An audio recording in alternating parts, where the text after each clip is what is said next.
আসসালামু আলাইকুম। যারা আমার অটোরাইট স্ক্রিপ্টটা নিয়েছেন অ্যামাজনের জন্য আর্টিকেল লেখার জন্য, তাদের জন্য আজকে দেখাবো কিভাবে এই স্ক্রিপ্টটি আপনারা ব্যবহার করবেন। ইনশাআল্লাহ শুরু করা যাক। প্রথমে আপনাকে ইনস্টলেশনের যে স্টেপটা রয়েছে এখানে হচ্ছে আপনাকে অ্যাট ফার্স্ট পাইথন 3.12.8 এই ভার্সনটা ইনস্টল করতে হবে আপনার কম্পিউটারে। এটার ডাউনলোড লিঙ্ক এখানে দেওয়া আছে 64 বিট 86 বিট দুইটার জন্যই ডাউনলোড লিঙ্ক এখানে দেওয়া আছে। আপনার যেটা দরকার সেটা আপনি ডাউনলোড করে ইনস্টল করবেন।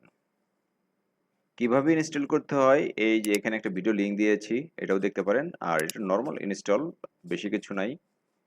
আর সবচেয়ে গুরুত্বপূর্ণ বিষয়টা হচ্ছে পাইথন ইনস্টলেশনের সময় যে এখানে অ্যাড পাইথন আপনার ভার্সনটা শো করবে টু পাথ, এই টিক মার্ক দিবেন। এটা এই যে ছবিটা জাস্ট এক্সাম্পল হিসেবে এখানে নিয়েছি, এরকমই আসবে অ্যাড পাইথন আপনার ভার্সন টু পাথ, এটা চেক মার্ক করে দেবেন। তারপর নেক্সট আর কি দিবেন, এই যে ইনস্টল নাও, এটা দিলেই নেক্সট শুরু হয়ে যাবে। ইনস্টল নাও, ওকে। দেন আপনি গিট ইনস্টল করবেন।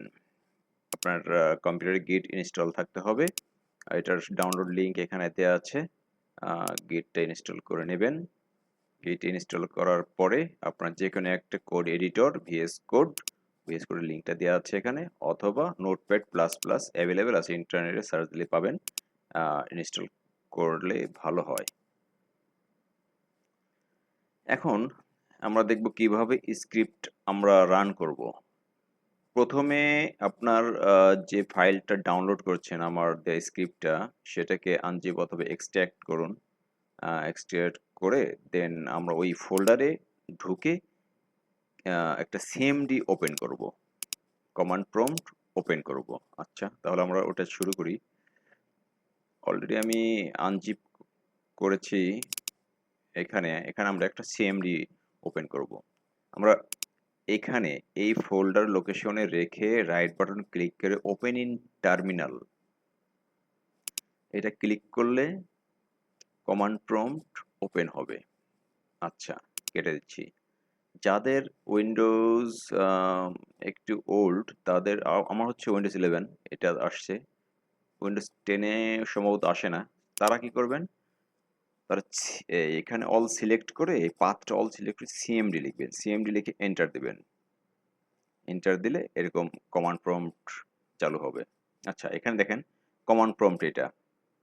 তারপর হচ্ছে এখানে ওপেন করলাম, right button click command prompt, but আপনার এই রাইট বাটন ক্লিক করে কমান্ড প্রম্পটটা হয়তো নাও আসতে পারে। সেই ক্ষেত্রে আপনি এই সেটিংয়ে গিয়ে ডিফল্ট প্রোফাইল, এইটা কমান্ড প্রম্পট দিয়ে রাখবেন, কারণ আপনার ডিফল্ট থাকে হচ্ছে উইন্ডোজ পাওয়ারশেল।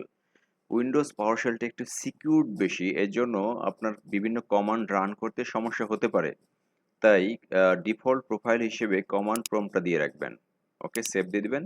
আপনি এখন রাইট বাটন ক্লিক করে ওপেন করলে উইন্ডোজ পাওয়ারশেলের পরিবর্তে কমান্ড প্রম্পট চালু হবে। ওকে, আমরা এই লোকেশনে আছি এখন।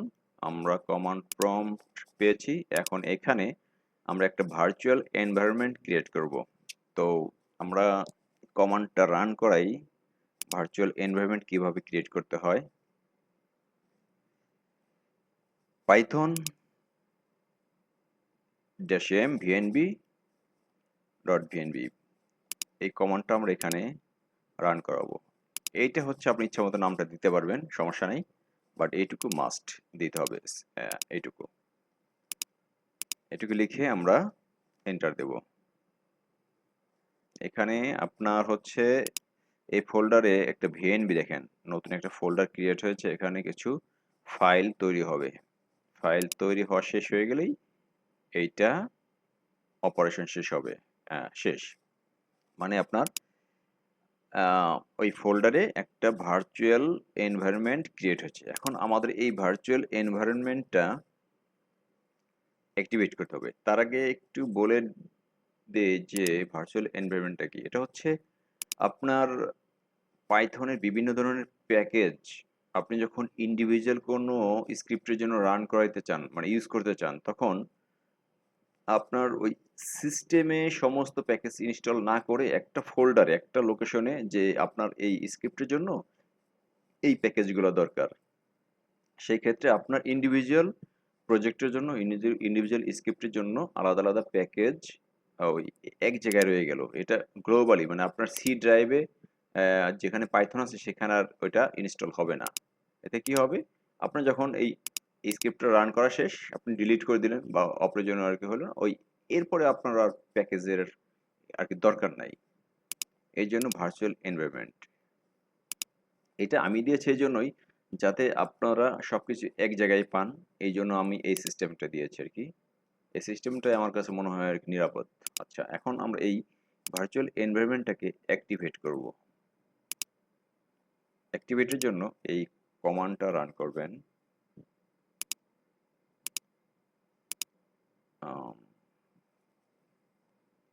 কপি হয় নাই।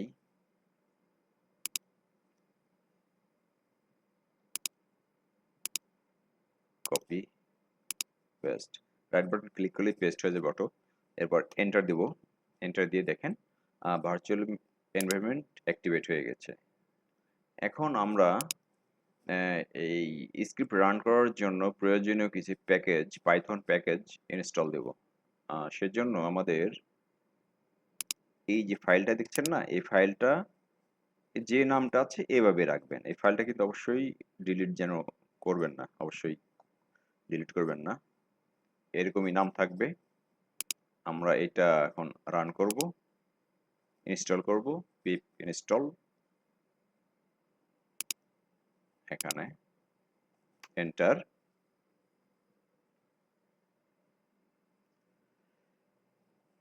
এটা ইনস্টল হচ্ছে। বাই দিস টাইম এটা একটু সময় নেবে আপনার। আমার হচ্ছে ক্যাশ থেকে ইনস্টল হচ্ছে, তো এই জন্য আর কি দ্রুত হচ্ছে। আপনার একটু সময় নেবে। এটা ইনস্টল হইতে থাক। আমরা বাই দিস টাইম আমরা ফাইলসগুলো একটু দেখে আসি। আচ্ছা, এখানে ৩ ধরনের স্ক্রিপ্ট আছে: general info article, multi products আর্টিকেলের জন্য, সিঙ্গেল প্রোডাক্ট রিভিউ। হ্যাঁ, আচ্ছা, জেনারেল ইনফো হচ্ছে আম, আপনার সাধারণ ইনফরমেটিভ ইনফরমেশনাল কিওয়ার্ডের উপরে একটা আর্টিকেল লিখবে, বাট অ্যামাজনের একটা প্রোডাক্ট সে অটোমেটিক রিকমেন্ড করবে। যেমন ধরেন এখানে কিছু কিওয়ার্ড দেওয়া আছে, এই যেমন how to clean burn pot without harsh chemicals. এটা কিন্তু ইনফরমেশনাল, বাট এইটার ভিতরে, এই আর্টিকেল ভিতরে অ্যামাজন এই রিলেটেড একটা প্রোডাক্ট সে আহ, এই স্ক্রিপ্ট সে একটা রিলেটেড প্রোডাক্ট প্রমোট করবে আপনার অ্যাফিলিয়েট লিংক সহ। মাল্টি প্রোডাক্টস, মাল্টি প্রোডাক্ট হচ্ছে টপ 5, টপ 7, টপ 10 প্রোডাক্ট নিয়ে একটা রিভিউ আর্টিকেল লিখবে আর কি। এখানে এই এটা হচ্ছে র্যান্ডম ভাবে সে সিলেক্ট করবে যে কখনো 5 নেবে, কখনো 7 নেবে, কখনো 10 নেবে, এভাবে আর লিখে দেবে আর্টিকেল। আর সিঙ্গেল বা স্পেসিফিক যে প্রোডাক্টটা, এটা হচ্ছে আপনি অ্যামাজন থেকে একটা লিঙ্ক দিবেন, সে একটা প্রোডাক্টের, সেই প্রোডাক্টের উপর সে একটা আর্টিকেল লিখে দেবে। এটা একাধিক হইতে পারে, সমস্যা নাই। বাল্ক অ্যামাউন্ট লিখতে পারবেন, ইন্ডিভিজুয়াল লিখতে পারবেন। এটা হচ্ছে ৩টে ফাইলের কি কাজ সেটা বললাম। এখন যে বিষয়টা হচ্ছে গুরুত্বপূর্ণ সেটা হচ্ছে এই কোনো ফাইল রিনেম করার দরকার নাই, specially excel file. Excel file কোনোভাবেই রিনেম করবেন না। এক্সেল ফাইলের ভিতরে, এক্সেল ফাইলের ভিতরে দেখেন এখানে কলাম নেম আছে। কলাম নেম যাই থাক, অন্যান্য ফাইলে যাই থাক, ওগুলা কোনোভাবেই আপনি পরিবর্তন করবেন না। শুধু এই আইটেমগুলো আপনি আপনার মতো করে ইচ্ছা মতো পরিবর্তন করবেন। এই দেখেন এখানে যেটা সিঙ্গেল প্রোডাক্ট লিংক, সেটা হচ্ছে কিভাবে নেবেন। এটা এটা হচ্ছে আপনার আসিন, অ্যামাজনের যে আসিনটা, এই আসিনটুকু পর্যন্ত নেবেন, এর বাইরে নেওয়া দরকার নাই। যতটুকু আসিন আছে এই আসিন থেকে শুরু পর্যন্ত নেবেন। এই আসিনের পর থেকে লিঙ্ক নেওয়ার দরকার নাই। এরকম আপনি অনেক লিঙ্ক দিতে পারেন, প্রত্যেকটার জন্য আলাদা আলাদা সে ইন্ডিভিজুয়াল প্রোডাক্টের উপর রিভিউ আর্টিকেল লিখবে। ওকে, এইটা গেল। এখন দেখি ওইটা কি অবস্থা আমাদের। আচ্ছা, এটা ইনস্টল হয়ে গেছে সব, আলহামদুলিল্লাহ। এখন এখানে দেখা যাচ্ছে যে আমাদের যে পিপ আছে আমাদের প্যাকেজে, সেটা হচ্ছে একটু ওল্ড ভার্সন, নিউ ভার্সন হচ্ছে এটা। তো আমরা এটা আপগ্রেড করে নেব। এটাকে সিলেক্ট করে কন্ট্রোল সি দিয়ে কপি করে রাইট বাটন ক্লিক করলাম, পেস্ট হয়ে গেল, এন্টার দেব। এন্টার দিলে এটা আপডেট হয়ে যাবে। দেন আমরা হচ্ছে আপনার ফাইলের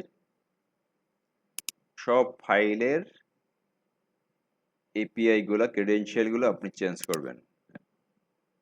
ওপেন উইথ আমি ভিএস কোড দিলাম, আপনি নোটপ্যাডও দিতে পারেন, কোনো সমস্যা নাই। এই যে এখানে আপনার এটা হচ্ছে এপিআই কি, মানে জেমিনি এপিআই কি। জেমিনি এপিআই কি কিভাবে আপনি ক্রিয়েট করবেন সেটা ইউটিউবে অ্যাভেলেবেল ভিডিও আছে, সেখান থেকে দেখে নেবেন। এখান থেকে একটা জেমিনি এপিআই কি আপনি নেবেন। ওকে, আচ্ছা। দেন হচ্ছে আপনার ওয়েবসাইটের ইউআরএল এই ফরম্যাটে, তারপর হচ্ছে ওয়ার্ডপ্রেসের ইউজার নেম, আর ওটা হচ্ছে ওয়ার্ডপ্রেসের application password, not user password. এটা কিভাবে পাবেন ইউটিউবে দেখতে পারবেন। তারপর আমি আর কি বলে দিচ্ছি, ওয়ার্ডপ্রেসে ঢুকবেন, ওয়ার্ডপ্রেসে ঢুকে সেটিং এ ইউজার, ইউজারে এডিটে যাবেন, দেখবেন নিচের দিকে আছে ক্রিয়েট অ্যাপ্লিকেশন পাসওয়ার্ড, এরকম আছে। আপনি ওখান থেকে একটা অ্যাপ্লিকেশন পাসওয়ার্ড ক্রিয়েট করে নেবেন। এরপরে আসি অ্যামাজন প্রোডাক্ট অ্যাডভার্টাইজিং এপিআই। সেটা হচ্ছে আপনি ওখানে গিয়ে আপনার যেহেতু অ্যামাজনের উপরে এটা, আপনার আশা করি আপনার অ্যাকাউন্ট আছে, সেই অ্যামাজনের থেকে অ্যাক্সেস কিটা নেবেন, আর হচ্ছে আপনার সিক্রেট কিটা নিয়ে আপনি এখানে দিবেন। আর হচ্ছে এটা হচ্ছে ট্যাগ আইডি, এটা আপনি আপনার অ্যামাজনের যদি অ্যাফিলিয়েট অ্যাকাউন্ট থাকে সেখানে অবশ্যই ট্যাগ আইডি আছে, সেটা আর কি এখানে আর কি দিয়ে দিবেন আপনি ইচ্ছা মতো একটা, যেটা আপনার অ্যাফিলিয়েট ইসে আছে আর কি, প্রোফাইলে আছে। ওকে, এটা দিয়ে অবশ্যই সেভ করবেন। সেভ করে আমরা এটাকে রান করব। কিভাবে রান করব? আচ্ছা, আমাদের ওইটা আপগ্রেড হয়ে গেছে, আমরা এটাকে ক্লিন করে দিই, সিএলএস, সিএলএস দিলে সব ক্লিয়ার হয়ে যাবে। ক্লিয়ার হয়ে গেলে এখন আমরা হচ্ছে এটাকে আমরা যে কোনো একটা স্ক্রিপ্টকে রান করব। ওকে, আমরা ধরেন এই এই স্ক্রিপ্টটা রান করব আর কি, সিঙ্গেল প্রোডাক্টস রিভিউ। এটা রান করব, এখানে পেস্ট করব, বাট এটার আগে পাইথন লিখতে হবে। পাইথন, পাইথন লিখে এই আপনার ফাইল নেমটা দিবেন হুবহু এক্সটেনশন সহ, হ্যাঁ। দেন এন্টার দেব। এন্টার দিলে এটা এখন এক্সিকিউট হবে।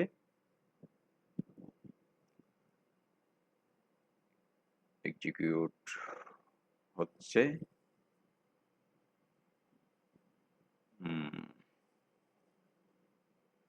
আচ্ছা এক্সিকিউট হয়ে গেছে। এখানে দেখেন ম্যাক্সিমাম টু, আমাদের প্রোডাক্ট লিঙ্ক ছিল দুইটা ওইখানে, সেজন্য এখানে আর কি দুইটা দেখাচ্ছে। আচ্ছা, এখানে আমরা ধরেন আর কি দুইটা দিলাম, দুইটা দিয়ে এন্টার দিলাম। এন্টার দিয়ে এখন এখানে দেখেন অপশন আছে, এটাকে আপনি ইমিডিয়েট এখন আর কি পাবলিশ করবেন, নাকি শিডিউল করবেন, নাকি ড্রাফটে রাখবেন আপনার ওয়ার্ডপ্রেস পোস্ট আর কি হিসেবে। তো ধরেন যে আমরা এটাকে শিডিউল করব। শিডিউল করার জন্য আমরা এজ চাপবো, এজ চাপে আপনি কবে থেকে শিডিউল করতে চান, কোন ডেট থেকে, সে 2025 সালের আগস্টে 2-3 তারিখ থেকে আপনি এটা পোস্ট করবেন। পার ডে আপনি কয়টা দিবেন, মনে করেন যে এখানে দুইটা না থেকে যদি আর কি 90টা থাকতো, এখানে যদি 90টা থাকতো তাহলে আপনি দিতেন এখানে পার ডে যদি তিনটা দিতেন, তিনটা দিলে সে 30 দিন অটোমেটিক প্রতিদিন 3টা করে পোস্ট পাবলিশ করত।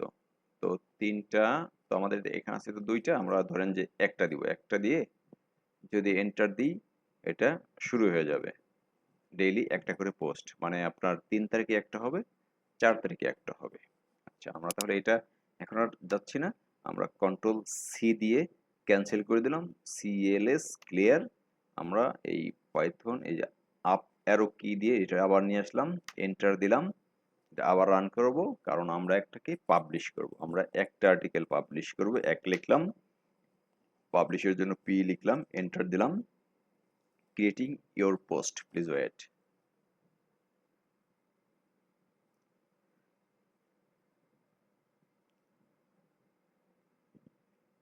সে আর্টিকেল জেনারেট করছে।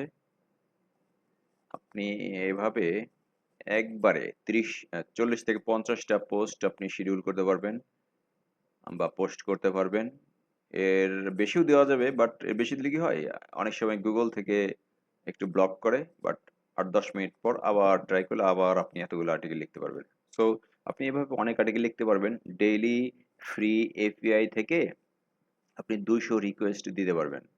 সেই হিসেবে আপনি 100 দেওয়াই সেফ মনে করি। 100-150-র ভিতরেই আপনি ডেইলি করবেন একটা এপিআই থেকে, একটা ইমেইলের একটা এপিআই থেকে। আপনি এরকম যদি আপনার অনেকগুলো ইমেইল থাকে, অনেকগুলো এপিআই ক্রিয়েট করে আপনি আনলিমিটেড অসংখ্য পোস্ট দিতে পারবেন আপনার ওয়ার্ডপ্রেস সাইটে। আমাদের এটা হয়ে গেছে। আমরা এটা কন্ট্রোল ধরে এখানে ক্লিক করলাম। এই যে দেখেন, সে একটা প্রোডাক্টের উপরে সুন্দর একটা আর্টিকেল লিখে দিচ্ছে। দেখেন, যেগুলো ইম্পর্টেন্ট সেগুলো আর কি বোল্ড করে দিচ্ছে। হুম, দেখেন এই যে অ্যাফিলিয়েট লিংক সহ দিয়ে দিচ্ছে। এটা হচ্ছে প্রম্পটের উপরে ডিপেন্ড করে অনেক সময়। আপনার গুগল প্রম্পটের জন্য এক এক সময় এক এক রকম আসবে। অনেক সময় হচ্ছে এই ক্লিক হেয়ার এখানে দিয়ে তারা হচ্ছে এই লিঙ্কটাকে হাইপারলিঙ্ক করে দেয়।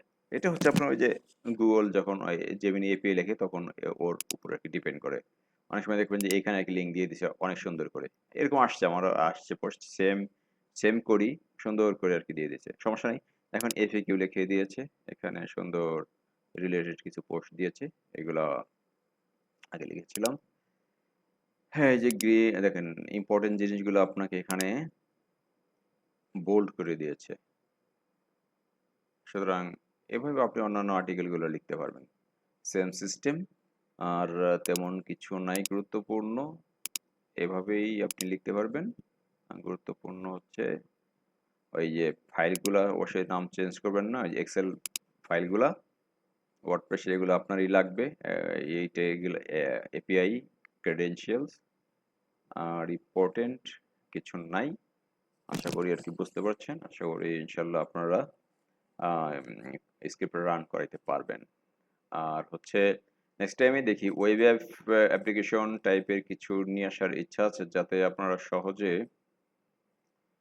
এই স্ক্রিপ্ট রান করার ঝামেলার চেয়ে ওইটা রান করে ওইখান থেকে আর কি ভিজুয়ালি ইউজ করতে পারেন, সেটা আর কি নিয়ে কাজ করতেছি। দেখা যাক কতটুকু শেষ করা যায়। তো থ্যাংক ইউ দেখার জন্য। আশা করি সবকিছু সহজ হবে ইনশাল্লাহ। আসসালামু আলাইকুম।